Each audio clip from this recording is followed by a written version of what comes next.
And he is the Son of God who saved us. Second question, do you believe him as God?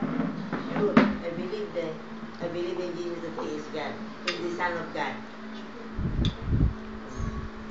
Third, last question, is he relevant in your life?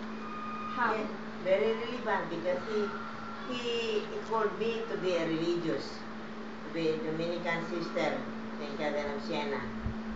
And I am now a religious profession. I am a nurse, but then I became a religious, no? Because he called me to be a religious. And I was in the States for how many years? He was with me.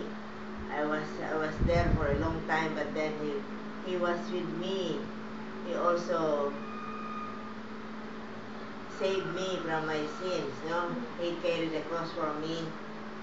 And I have to, it is Lenten season now, we have to observe some sacrifices, some offerings for our Lord because it is his month of, he will be, soon he will be crucified and he will be sanctified for us to open the gates of heaven.